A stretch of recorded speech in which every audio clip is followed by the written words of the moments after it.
Another victim added to the collection. The Conjuring, The Devil Made Me Do It.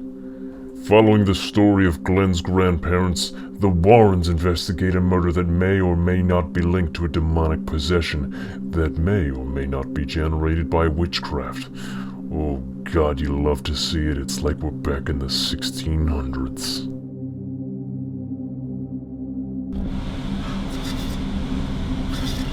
I hate summer! Summer's the worst.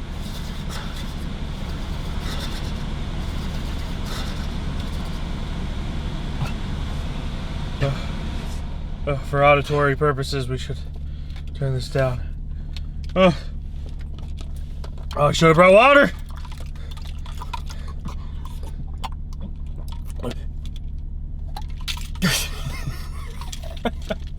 I got it everywhere. We saw The Conjuring. The Glenjamin made me do it. The Glenjamin made me. The devil made me do it. My apologies. It's the same thing. My apologies. My apologies. Some on my nipple. Yes, we did. This is the third installment of the Ed and Lorraine Conjuring series. Yes. Ed and Lorraine Warren, not his grandparents. And not any relation that I know of. Yeah, don't listen to him even if he tells you, because he will lie to you. It's He'll all lie just straight a to your joke. face. Where do we begin? Yeah, I mean, where to begin? It's literally a direct sequel, I guess, right after the second one, obviously. It's just on their little ghost adventure, or demon adventures that they've been having. How do we start this? I mean, it just kind of opens up with some demonic shit, how all these have kind of been going. Yeah, they really do. So the first one, I love. I think you and I both love the first one. Yeah. And, not to kind of break down each one, but the second one I did not like at all, really. Yeah. I thought it was bad. I thought they made it too... it's ghosts, so I know it's unrealistic to begin with. They made it even more unrealistic than the first one, somehow, by having that little dangly man, or crooked man, or whatever he is. And it just looked like a video game character, and took me out of it completely. This one kind of goes back a little bit more towards reality, air quotes. The first one is one of my favorite horror movies, if not my favorite horror movie. I'm still unaware of that. The second one, I honestly, I don't remember too much, and that's kind of saying something. Yeah. So this one... Okay. So this one, it's kind of like somewhere in between that for me, because it does go back to its more reality-based. I'm not a firm believer in demons or ghosts or anything like that. Nor am I. Unless it happens to me, Nor am I, but I don't want to fuck with it just in case. Yeah, I'm not willing to be proved I'm not going wrong, to play a Ouija but, board. As it goes, but I mean, the main, best part about these movies that I loved so much was the relationship that Patrick Wilson and Vera Farmiga had, and I mean, it still holds up. They are still fantastic in all of these movies. Yeah, they got great chemistry. Just love seeing these movies just because of them. Yeah. And that's like the main point that is like the best thing about this one too, for me, is that other than it going back to its more realistic roots, it's just really a movie for me. The problem I think that they're having right now is they're trying too hard to build this universe. Yeah. It's a universe that already exists because it's just an exaggerated version of our universe, because Ed and Lorraine actually existed.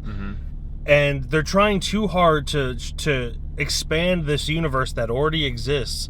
The first one was extremely simple at the basis of it. It was a family, it was a house, and it was a ghost haunting this one house.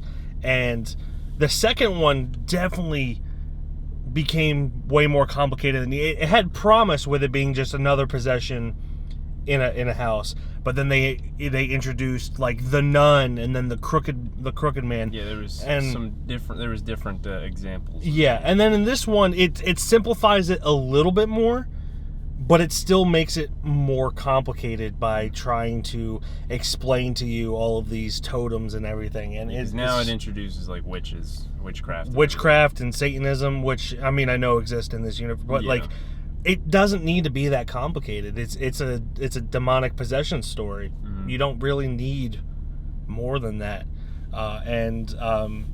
It's I don't know. It's just like I enjoyed it for the most part, but it's still just like too much going on in such a small amount of time. It was also a little rough for us.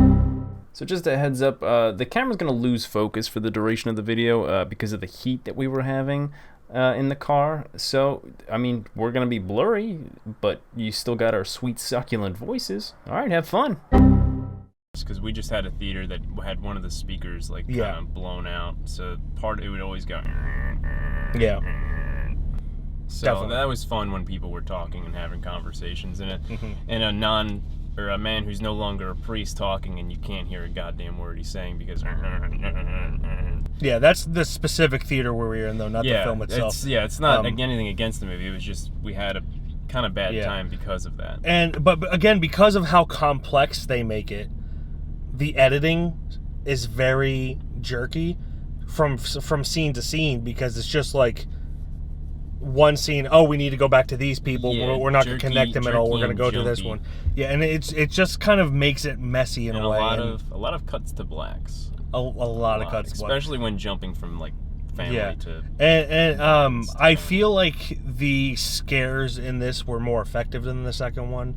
I still think the first one beats all of them. The first one is, I don't want to say perfect, but it's first one's still the reigning champ. Yeah, that's for sure. James Wan just needs to come back and direct. I mean, I'm glad that he's doing other stuff, but I'd rather him direct The Conjuring than Aquaman, or a Fast and Furious movie, or whatever else he's done. Anything else that he's doing. He's sick to horror. He's a great horror director. Yeah. And what else is there to say, really? I mean, I don't know. I mean, it's there's not really a lot to unravel here. At the basis, it's a demonic possession story. Yeah, and it's just, but it makes it more complex than it needs to be. You can tell it's definitely setting up for more universe stuff as far as like the Warren adventure, which is such a weird thing to say. The Warren adventures goes. Yeah. And the things like the totems that they take with them. So like they've been doing the Nun, they've done Annabelle. I'm sure they're going to do something else here soon. Mm-hmm.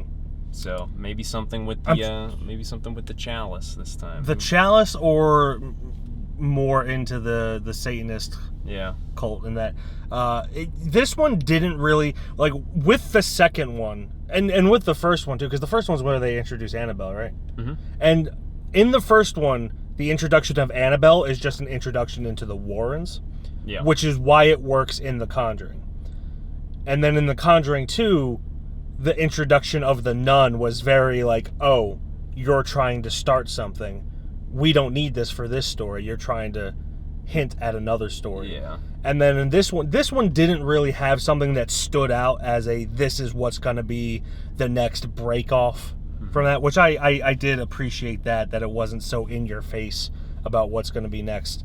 But it's definitely, they're trying too hard, in my opinion, to create a universe here. Yeah, this movie, it's really hard to tell. It's just a very okay movie in my opinion, especially for a horror movie. Yeah. It's just very okay. I'm either just didn't get enough sleep, or I was just not, excited to watch this movie because I was kind of falling asleep a little bit towards the end there. Not gonna lie. Sorry. It does take a while to get to the, like, you know how it's gonna end. Probably 30 minutes before the ending happens. Yeah. So then that 30 minutes that is after you know how it's going to end takes a while to get to. I like the homages to other horror movies in this. Yeah. Specifically in the first scene with the possessed kid. Yeah. That kind of introduces you into what happened, which I thought was just them making stuff up. But I read more during some of the slower parts into the Arnie Johnson case, and that is actually what happened, is that there is the possession of David Glatzel, and then Arnie became possessed after him. I think he just snapped. I think the kid just wanted he had a some mental candy breakdown or something. I thought they were trying to do that. But in that possession of David Glatzel, one of those, scene, they had an Exorcist homage, a Carrie homage, and then a Chucky homage. All unraveled in 5 minutes. In less than that. It was like 2 minutes. In 2 minutes. And I couldn't help but laugh because, like, you know, it started off pretty strong with, like, going around this house and there's all this broken shit. There's claw marks on the wall and everything. And, like, it's right after things have calmed down a little bit. And then you see it escalate. And then it's just, like, homage after homage after homage to the point where it did become laughable, especially when the little kid comes running with a knife like Chucky. That one was, I mean, if I saw a little kid running at me with a knife, I'd probably die because I'd probably laugh. I'd be freaked the fuck out. I'd be freaked out, but it'd probably be like, look, this guy's Chucky. Kid, get that knife out of my leg. What are you doing? But yeah, it's, you know, it's got good performances, specifically from Patrick Wilson, Vera Farmiga. But it doesn't solidify itself as a strong film like the first one does. I honestly don't think that they'll ever match that again, unless they go back to focusing on film by film and not what can we add here to add to the universe. They did that a little bit with not being so in your face. I guarantee you the next spin-off is going to be something from this movie, though. Yeah, I mean, the best parts of these films were always, to me, Vera Farmiga and Patrick Wilson, and their investigating or paranormal investigations on the things, and then it goes, you know, after that it dives in. Yeah. But those were always the best things to me, and it had it in this. Not long enough, in my opinion, but, you know, it is what it is. You know, I'm not the maker. I feel like it definitely, because if I remember correctly, and I haven't rewatched it, I probably won't rewatch it because I really disliked the second one. Like, I probably gave that like a 2 out of 5 stars. Yeah. I have no intention of rewatching the second one unless someone can convince me why. But if I remember, the second one was more about the kid than it was Patrick Wilson and Vera Farmiga. Like, they were definitely in it, but they weren't. Yeah, it was definitely about the kid. The lead. And this one, they are the lead again, which is definitely for the better. It was definitely the solid choice. Yeah. So this one is definitely, I enjoyed it a lot more than I enjoyed the second one. This one is probably middle range for me, whereas the first one is like top tier horror, recent horror, like in the past 10 years. Yeah, I mean, with things like this, is like, horror fans are going to see it, so there's no point in recommending it to horror fans. If you are interested in the continuation of the story, I'd recommend it, but if we're also not the biggest horror fans out there either, so yeah, I like this can make me sound so pretentious. I like good horror. Oh my god. I don't like the campy horror. This is kind of like, you're disgusting. This is in the middle where it's like trying to be elevated horror, but it's kind of campy. Well, that was the thing. The first Conjuring was good horror. Yeah, that was elevated horror, and then it gets more schlocky as it goes. It's still not to like really low independent horror standards. And there's like the campy horror, and then there's, you know, there's the jump scare horror and stuff like that. But, you know, what would you go ahead and rate this?